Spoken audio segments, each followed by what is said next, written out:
Ya, Assalamualaikum warahmatullahi wabarakatuh. Selamat malam. Perkenalkan kami dari tim PR agensi Grand Insight Consultancy yang akan membawakan presentasi terkait campaign yang akan kami buat pada malam hari ini. Sebelum kita masuk ke presentasi, let's meet the team first. Ya, nama saya Agnes Fenanda, dan di tim ini saya menganalisa background dan situasi di Yogyakarta.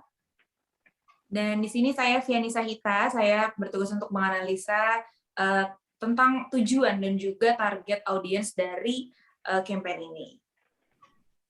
Saya Ria Widya, di sini saya menganalisa tentang strategi, key message, dan taktik. Saya Indrawan Perdana Kusuma, menganalisa dan menentukan strategi, key message, dan taktik. Saya Fiorin Jeriska Samson, mengevaluasi bagian evaluation, budgeting, dan timetable. Oke, terima kasih semuanya. Now we're moving to the background atau latar belakang. Ya, jadi kita tahu bersama kalau Yogyakarta adalah salah satu kota di Indonesia yang memiliki banyak sekali julukan. Jadi ada kota pelajar, kota wisata, kota budaya, kota seniman gitu, kota keraton dan kota istimewa dan masih banyak lagi gitu.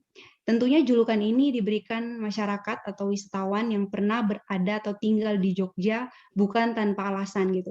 Jadi julukan-julukan ini diberikan berdasarkan fakta-fakta dan pengalaman-pengalaman mereka yang pernah ada di Jogja gitu. Jadi sebegitu mengesankan Jogja bagi mereka gitu. Dan dari julukan-julukan ini tentunya memberikan gambaran kepada kita atau kepada masyarakat Indonesia yang lain yang belum pernah ke Jogja gitu. Jadi bisa membayangkan gitu ketika dibilang Jogja itu kota istimewa, Jogja kota pelajar, oh tentunya Yogyakarta punya banyak kampus gitu kan. Apalagi dibilang Yogyakarta kota serba murah, tentunya barang-barang di sana murah dan terjangkau dibanding kota-kota metropolitan yang lain gitu. Dan dari rasa penasaran masyarakat ini tentunya muncul pertanyaan gitu. Gimana sih Yogyakarta gitu? Apa sih istimewanya dari Yogyakarta? Jadi berangkat dari pertanyaan ini akhirnya membuat masyarakat akhirnya ingin gitu ke Yogyakarta gitu. Tapi gimana misalnya kalau pertanyaan ini tergantikan dengan pertanyaan memangnya Jogja aman atau memangnya Jogja beneran murah gitu. Dan lain sebagainya menjadi pertanda adanya keraguan dalam diri masyarakat untuk ke Yogyakarta. Kenapa saya bilang seperti ini atau tim kami bilang seperti ini karena tentunya ada alasan inilah yang menjadi dasar kami untuk membantu pemerintah Kota Yogyakarta untuk memperbaharui nama baik dari Yogyakarta yang sempat tercoreng karena adanya isu apa? Seperti kita lihat di slide, ada PKL Malioboro yang nembak harga. Jadi di sosial media belakangan ini sebenarnya ini bukan kasus yang baru, tapi kasus yang lumayan lama, tapi sekarang udah ke blow up lagi karena muncul kasus yang di bawahnya yang lagi satu itu yang PKL Malioboro tendang konsumen gitu. Jadi di video itu ada konsumen yang seperti protes gitu atau mengungkapkan rasa isi hatinya yang kecewa tentang harga pecel lele yang melambung tinggi gitu. Dimana kalau harga pecel lele biasanya paling mahal 18.000, 10.000 gitu, tapi ini bisa sampai 37.000 dan rasanya nggak masuk akal gitu. Dan belum selesai dengan masalah ini, muncul lagi masalah yang baru tentang PKL Malioboro tentang konsumen. Jadi ini buntut dari tawar-menawar yang berujung kekerasan gitu. Jadi ada cuitan dari mantan konsumen di sana di Instagram Pemkot Yogyakarta yang bilang kalau dia nggak jadi beli barang di PKL tersebut dan akhirnya ditendang.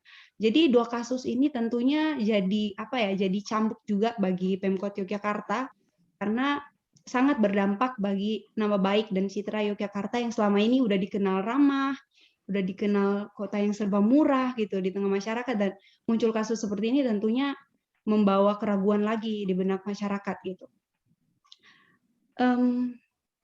Sebelum kita masuk ke membahas lebih detail lagi tentang campaign ini, next Kak boleh?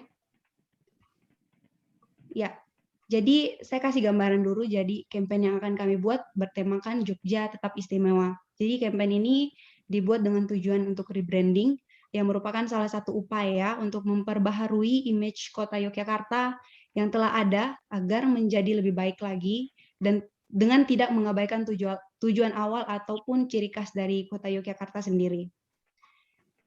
Oke, next kita akan bahas tentang SWOT analysis. Jadi SWOT analysis ini adalah salah satu cara yang kami gunakan juga untuk menganalisis faktor-faktor internal dan eksternal dari Yogyakarta yang selanjutnya akan kami jadikan langkah-langkah untuk membuat strategi dalam mengoptimalkan campaign ini. Jadi kita masuk ke faktor internal dulu, ada strength dan weakness. Jadi di strength sendiri ada 5 poin. Yang pertama adalah lokasi Yogyakarta yang strategis. Jadi kita tahu kalau Yogyakarta itu banyak sekali kawasan wisata, seperti salah satunya Malioboro yang lokasinya itu dekat dengan stasiun kereta, bandar udara, terminal bus yang memudahkan tentunya wisatawan dalam hal transportasi gitu. Terus yang poin kedua ada kota Yogyakarta memiliki budaya yang beragam. Ini salah satu alasan juga kenapa Jogja disebut kota seni budaya dan kota seniman, karena memang Jogja hingga kini masih mempertahankan budaya Indonesia walaupun Jogja adalah salah satu kota besar gitu. Kalau kita bandingkan dengan tempat wisata yang lain yang ada di Indonesia, misalnya Bali, emang Bali punya banyak tempat-tempat indah juga, tapi Bali kan cenderung udah terkontaminasi sama budaya luar. Jadi emang kita udah nggak begitu dapat, atau wisatawan nggak begitu dapat feel-nya Indonesia di sana. Tapi ketika kita ke Jogja, kita masih lihat masih berasa banget Indonesianya di sana, culture-nya Indonesia masih kuat di sana, masih strong dibandingkan kota-kota lain di Indonesia gitu.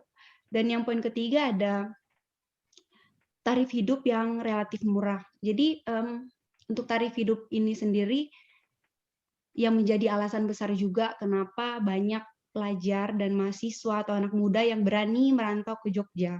Gitu, dimulai dari akomodasi, biaya makanan atau biaya kebutuhan sehari-hari di sana memang lebih murah lah dibanding kota-kota besar lainnya gitu. Dan yang keempat ada kota Yogyakarta masih mempertahankan transportasi tradisional gitu, khususnya transportasi becak dan andong gitu. Jadi kalau misalnya kita ke tempat-tempat yang lain atau kota yang lain, mungkin kita nggak dapat lagi becak sama andong, ataupun kita dapat tapi nggak sebanyak di Jogja. Gitu. Dan ini juga yang jadi salah satu daya tarik paling besar di Jogja sendiri, karena wisatawan dari luar yang penasaran sama becak sama andong, ya mereka pasti lebih memilih ke Jogja lah daripada ke Bali gitu. Dan yang terakhir ada Yogyakarta menjadi kota pelajar. Di Jogja sendiri sekarang udah berdiri sekitar kurang lebih 60 kampus yang menjadikan kota Jogja adalah pilihan utama bagi anak-anak SMA yang baru lulus sekolah dan ingin melanjutkan pendidikan ke tingkat yang lebih tinggi, tentunya prefer memilih Jogja karena di sana banyak pilihan kampusnya. Terus biaya hidupnya tadi, kembali ke poin ketiga, tarif hidup yang relatif murah. Biaya akomodasi, makanan mereka itu masih terjangkau lah dibanding ketika mereka harus merantau ke kota besar lainnya kayak Jakarta, gitu, Bandung atau dan lain sebagainya. Nah, kita masuk ke poin weakness. Di sini ada 3 yang menjadi kelemahan dari Yogyakarta dan yang perlu ditingkatkan lagi. Yang pertama adalah kebutuhan ruang tanah hijau atau RTH yang masih kurang. Untuk standar kebutuhan ruang tanah hijau di Jogja seharusnya 30%, tapi saat ini ruang terbuka hijau di kota Jogja baru mencapai sekitar 18%, dan 12% diantaranya itu milik pribadi, bukan milik publik gitu. Terus poin kedua ada pedagang kaki lima PKL yang terus bertambah. Tentunya dengan bertambahnya PKL ini kondisi Jogja juga jadi padat dan nggak begitu kondusif lagi. Jadi membatasi ruang gerak wisatawan juga terbatasi gitu. Ketika kita ke Malioboro pasti di sana udah padat banget. Jadi ruang gerak wisatawan itu jadi terbatas gitu, nggak seleluasa dulu mungkin. Dan yang poin ketiga ada fasilitas olahraga yang masih kurang. Untuk fasilitas olahraga, Yogyakarta masih dibilang di bawah, dan ini juga jadi salah satu alasan terbesar kenapa pembinaan atlet di Yogyakarta juga belum maksimal. Dan pemerintah Kota Yogyakarta sendiri udah sebenarnya menyiapkan anggaran kurang lebih 5 miliar untuk memperbaiki atau memaintain lagi fasilitas olahraga, tapi karena adanya pandemi COVID-19 jadinya dananya dialokasikan lagi untuk kebutuhan yang lebih urgent gitu.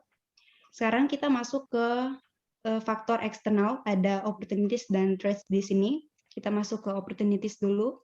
Peluang. Di sini ada 3 poin yang jadi peluang besar untuk Kota Yogyakarta. Yang pertama ada meningkatnya kunjungan wisatawan ke Yogyakarta gitu. Jadi di samping terkenal sebagai kota pendidikan, kebudayaan dan perjuangan, Jogja juga memiliki potensi yang sangat besar dalam hal pesona alam gitu dan budaya juga. Jadi hal ini yang jadi daya tarik wisatawan untuk berkunjung ke Yogyakarta. Dan ini terbukti dengan tiap tahun bertambahnya jumlah pengunjung di tempat-tempat wisata yang ada di Yogyakarta. Yang kedua ada pendapatan ekonomi Yogyakarta yang terus meningkat. Jadi ini ada kaitannya dengan poin pertama. Jadi karena meningkatnya kunjungan wisatawan, jadi otomatis pendapatan atau ekonomi di Yogyakarta juga bertambah gitu sebagai kota pariwisata. Dan yang ketiga ada Kota Yogyakarta yang sering menggelar acara kebudayaan. Tentunya jarang ya kita lihat kota-kota besar yang masih sangat mempertahankan acara-acara seni budaya gitu. Dan Yogyakarta sendiri yang masih sering, mungkin sekarang udah jarang karena pandemi. Tapi kalau dulu kita sering lihat ada Jogja Java Karnaval, terus ada Grebek Syawal gitu. Acara-acara seperti itu yang meningkatkan antusias masyarakat atau wisatawan untuk datang ke sana. Dan yang selanjutnya ada threats atau ancaman. Di sini ada 2 poin yang menjadi menurut kami adalah ancaman terbesar. Yang pertama adalah sering terjadinya erupsi gunung berapi. Jadi di Jogja sendiri kan punya gunung berapi yang masih aktif gitu ya. Jadi itu salah satu ancaman yang besar juga untuk Jogja karena sewaktu-waktu bisa erupsi lagi. Ketika kita lihat ke belakang pada tahun 2010 ketika terjadi erupsi gunung berapi, kita lihat Yogyakarta ekonominya menurun banget karena ya udah nggak banyak wisatawan yang ke sana karena takut gitu, karena takut sama erupsinya, dan itu bisa saja jadi terjadi lagi gitu kan karena gunung berapinya masih aktif hingga kini. Dan yang kedua adalah tindakan oknum PKL yang meresahkan wisatawan. Ini contohnya 2 kasus yang tadi itu. Dan 2 kasus tadi itu bukan nggak mungkin bakal terjadi lagi ke depannya gitu. Dan ini yang jadi ancaman juga, yang jadi ketakutan juga untuk wisatawan berkunjung ke Jogja. Oke, next kita ke Kaviani. Silakan Kak. Oke, terima kasih Agnes. Oke, sekarang kita masuk ke smart objective ya. Kalau tadi kita lihat latar belakangnya yang udah dipaparkan sama Agnes, kayak rasanya sayang banget kalau misalnya Jogja sebagai kota yang dulunya adalah terkenal penuh dengan keramahan dan juga tradisi, kini tercoreng namanya karena oknum-oknum tertentu.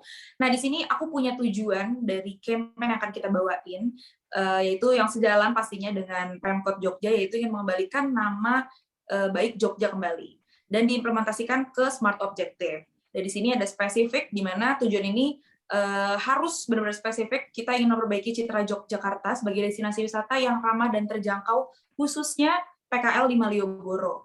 Dan ini juga kita memberikan tenggat waktu tertentu agar campaign ini bisa dievaluasi keberhasilannya. Nah, yang kedua ada measurable, yaitu terukur, yang artinya terukur. Jadi kita harus benar-benar melihat apakah campaign ini sukses apa enggak, tujuannya sukses apa enggak dari ukuran yang telah kita tentukan. Kalau di sini meningkatnya penjualan kuliner Yogyakarta menjadi salah satu indikator dari kesuksesan dari campaign ini gitu. Nah, di sini kita mematok target sebesar 50% peningkatan kuliner dalam waktu 6 bulan.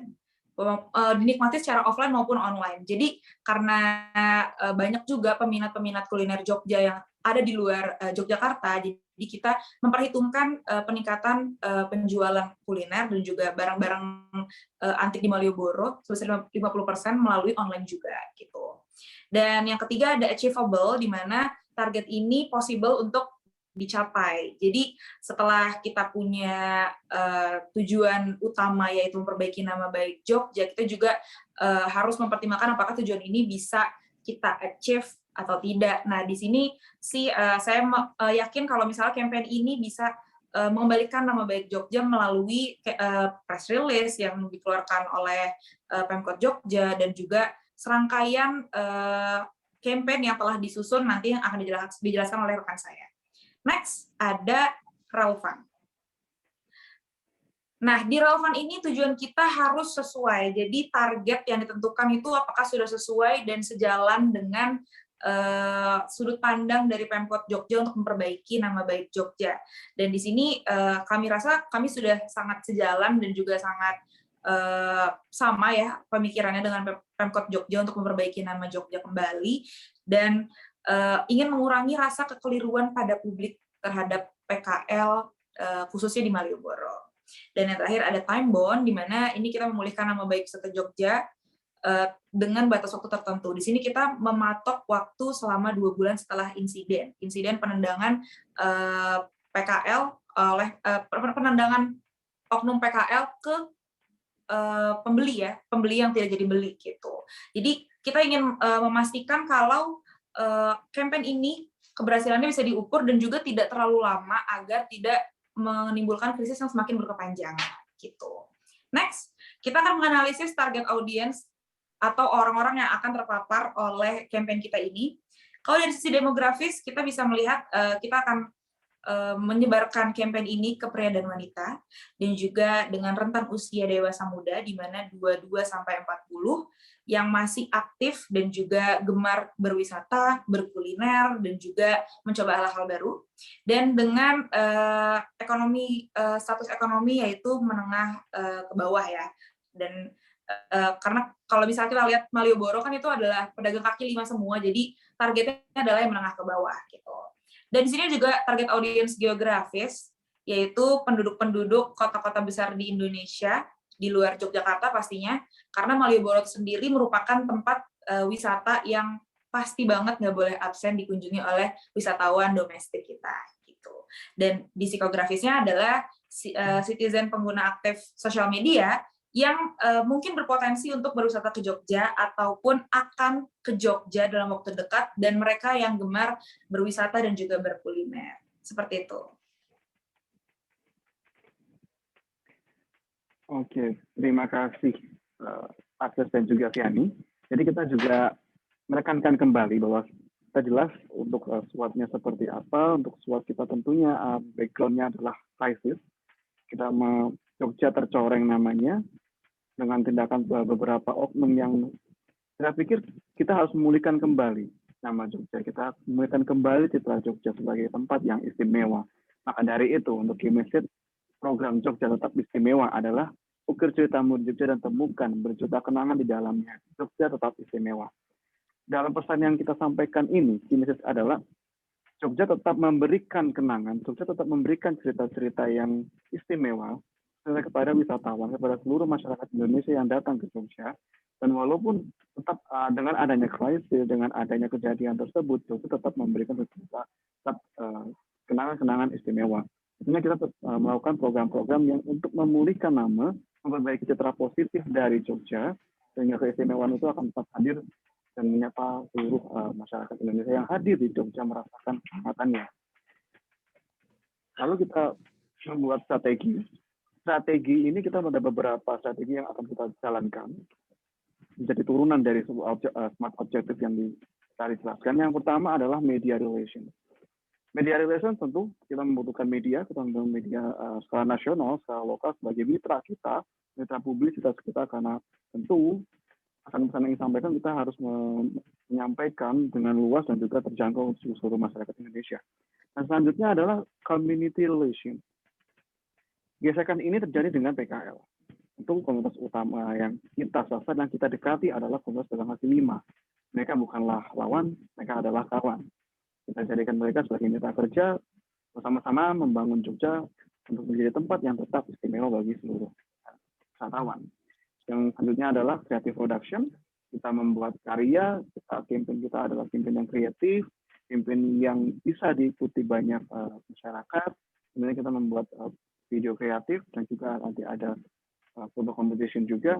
Kita menawarkan hal-hal yang bisa dilakukan, hal-hal yang tidak susah untuk dilakukan, agar semua ikut dapat merasakan keistimewaan Jogja. Yang selanjutnya adalah pengukuran dan penilaian. Itu kita mau pengukuran penilaiannya sebagai bahan evaluasi dari segi kuantitatif dan juga kualitatif. Kualitatif dari segi like, dari segi share, segi awareness dan engagement yang nanti akan diukur menggunakan hashtag dan juga berapa banyak partisipan atau karya yang akan dihasilkan. Dan selanjutnya untuk taktik. Oke, terima kasih Mas Indra.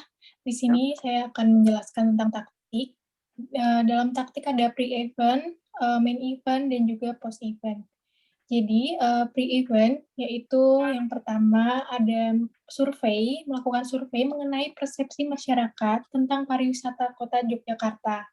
Lalu, melakukan forum group discussion dengan berbagai pihak, khususnya wisatawan dengan pedagang kaki lima PKL di Yogyakarta. Lalu, berkolaborasi dengan berbagai stakeholders seperti Kementerian Pariwisata dan Ekonomi Kreatif, lalu ada komunitas dan juga pengembang bisnis pariwisata di Jogja. Selanjutnya, meluncurkan teaser tentang campaign Jogja Tetap Istimewa.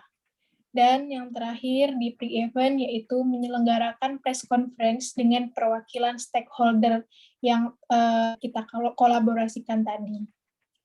Selanjutnya ada main event, itu kita akan membuat video competition, yaitu temanya adalah Jogja Tetap Istimewa. Jadi, partisipan dapat membuat video kreatif mengenai Jogja dari sisi estetika, kuliner, pariwisata, dan juga budaya, dengan berbagai spirit positif. Video yang telah dibuat oleh partisipan akan diposting ke akun Instagram @Jogja Tetap Istimewa dengan hashtag Jogja Tetap Istimewa dan juga Jogja Istimewa Video Competition. Nah, event selanjutnya yang akan kita buat yaitu adalah Jogja Culinary Day. Di sini kita akan mengadakan Culinary Day di setiap hari Sabtu di kawasan Malioboro. Jadi program Jogja Culinary Day itu akan diadakan di area PKL, pedagang kaki lima di Malioboro, dengan mengusung konsep yang ramah dan transparan. Publik dapat merasakan dan memberikan penilaian langsung, baik secara langsung, baik secara rasa, dan juga harga yang ditawarkan. Kita juga akan memberikan promo khusus kepada publik selama Culinary Day berlangsung. Apabila misalkan rasa dan harga dinilai publik tidak sesuai, maka publik dapat langsung melapor. Karena ini semua sebagai bentuk transparansi informasi. Jadi acara Jogja Culinary Day sendiri itu dilaksanakan dengan protokol kesehatan yang ketat. Lalu yang terakhir itu adalah Instagram Photo Competition. Jadi Instagram Photo Competition itu mengusung tema keistimewaan di Jogja. Jadi partisipan dapat mempublikasikan hasil foto secara langsung saat event Culinary Day mungkin berlangsung, dan pokoknya itu tidak boleh diedit. Jadi harus langsung diposting di Instagram pribadi dengan cara tag akun Jogja Tetap Istimewa, seperti yang tadi video competition, dan juga menulis hashtag Jogja Tetap Istimewa dan juga Jogja Istimewa Instagram competition. Ya. Dan yang terakhir, kita setelah pre, main, dan juga terakhir adalah post event. Post event sendiri nanti kita akan membuat tentunya adalah media monitoring. Ini sangat penting sekali dikarenakan kita harus menilai, menganalisa konten-konten yang publisitas yang dilakukan oleh media sebagai media partner kita, dan juga adanya press conference. Tentu kita membuat pasca acara, kita melaporkan, kita mempublikasikan laporan-laporan hasil dari event yang telah dijalankan. Yang tentunya kita selanjutnya memastikan semua karya, baik itu video competition, foto competition, semuanya terpublikasi dengan baik di website kita, di media sosial kita, sehingga masyarakat merasa terapresiasi karyanya. Yang selanjutnya adalah memberikan apresiasi kepada PKL. Tentu sebagai mitra kita, PKL itu harus diapresiasi. baik itu transparansinya, baik itu usahanya, bagaimana cara dia dengan kejujurannya menjual dan mendukung Jogja untuk menjadi tempat yang tetap istimewa di hati masyarakat. Yang selanjutnya adalah evaluasi. Ini kita evaluasi dari segi kuantitatif dan juga kualitatif. Dan nanti akan dijelaskan lebih lanjut pada slide selanjutnya. Baik, terima kasih Mas Indra. Untuk selanjutnya kita akan membahas tentang evaluasi.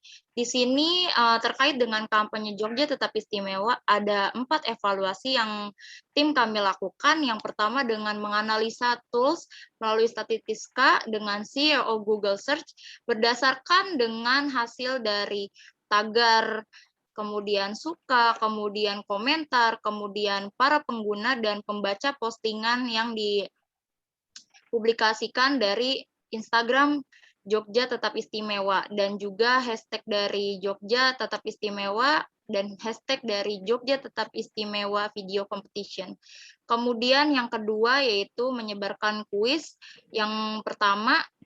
Kuis yang pertama ini terkait dengan diadakannya kegiatan kampanye ini yang seperti kompetisi dengan tujuan untuk mengetahui sejauh mana sih masyarakat itu dalam partisipasinya menjadi peserta di dalam kompetisi yang sudah kita rencanakan seperti video kompetisi, kemudian Jogja Culinary Day, dan juga Instagram foto kompetisi. Kemudian untuk yang ketiga dengan menyebarkan kuis yang kedua. Kuis yang kedua ini dilakukan pada ketika akhir kegiatan untuk mengetahui antusias dari peserta, bagaimana peserta itu merasa senang ataukah merasa kurang suka atau merasa kurang puas dengan kampanye yang kita sudah lakukan di dalam kompetisi-kompetisi seperti video competition, kemudian juga Jogja Culinary Day dan Instagram foto competition. Kemudian yang keempat dengan melakukan riset. Riset ini dilakukan dengan melihat dari analisis data pemerintah setempat melalui pariwisatanya, itu dengan target yang sudah kita tentukan. Dari hasil evaluasi yang kami lakukan ini dapat disimpulkan bahwa evaluasi yang kami lakukan terkait dengan strategi, kemudian juga terkait dengan taktik, kampanye ini bisa dikatakan berhasil karena kita mendapatkan banyak respon positif dari masyarakat, khususnya dari para peserta yang menjadi peserta competition di dalam video competition, kemudian Jogja Culinary Day, dan juga Instagram foto competition. Di mana di dalam hal ini kita menargetkan 100 peserta, kemudian itu kita melebihi target yang kita tentukan, yaitu menjadi 150 peserta. Itu menunjukkan bahwa keantusiasan masyarakat dalam diadakannya kampanye ini itu sangat tinggi sekali.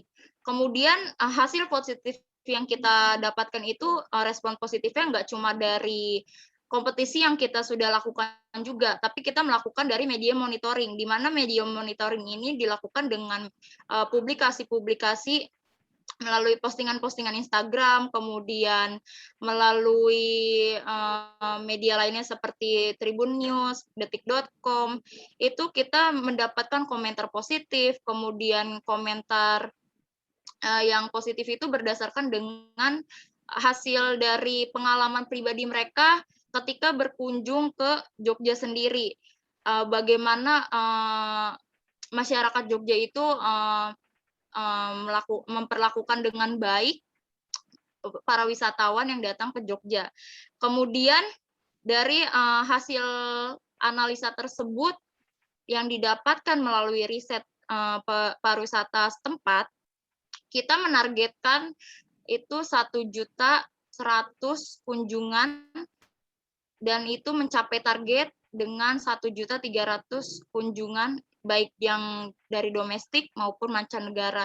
Itu terbukti bahwa apa yang kita lakukan selama ini, kampanye yang kita lakukan selama 1 tahun ini membuahkan hasil dengan respon yang begitu banyak, sehingga citra yang dihasilkan oleh Jogja sendiri yang tadinya tercemar dengan beberapa isu yang muncul, itu mulai berangsur-angsur pulih dengan banyaknya kunjungan kembali dan bahkan melebihi target yang sudah kita tentukan. Untuk selanjutnya kita akan membahas tentang budgeting. Next. Nah, di dalam budgeting ini adalah rincian di mana biaya-biaya tersebut terkait dengan kompetisi yang ada seperti trofi, kemudian plakat, tumbler, dan beberapa lainnya. Kemudian ada juga terkait dengan media monitoring dengan kerjasama melalui IDN Times, Tribun News, kemudian detik.com, itu memerlukan sedikit biaya charge yang harus kita keluarkan, dan ada biaya fee public relations dan juga beberapa biaya lainnya. Next, ke timetable. Untuk timetable sendiri, ini merupakan planning program kita selama 1 tahun ke depan terkait dengan strategi dan juga taktik yang sudah kita susun sedemikian rupa. Yang pertama yaitu di bulan bulan September dan Oktober itu kita melakukan pre-event. Sesuai tadi yang sudah disampaikan melalui survei, FGD, kemudian beberapa collaboration antara media dan juga stakeholders, dan juga melakukan first compare. Kemudian yang di bulan November sampai dengan bulan Juni itu merupakan main event kita dengan tema Jogja Tetap Istimewa, yaitu melakukan video competition, kemudian Jogja Culinary Day, Instagram photo competition, dan terakhir ditutup dengan memberikan beberapa penghargaan sebagai bentuk apresiasi atas antusias masyarakat menjadi peserta di dalam kompetisi yang sudah diadakan. Kemudian di bulan-bulan terakhir kampanye ini, di bulan Juli dan Agustus, kita melakukan follow up terkait dengan kolaborasi yang sudah dilakukan bersama media dan stakeholders yang ada, dan mengevaluasi hasil dari keseluruhan kampanye yang kita dapatkan dan lakukan ini. Sekian timetable yang dapat disampaikan selama 1 tahun ke depan. Untuk selanjutnya, penutup.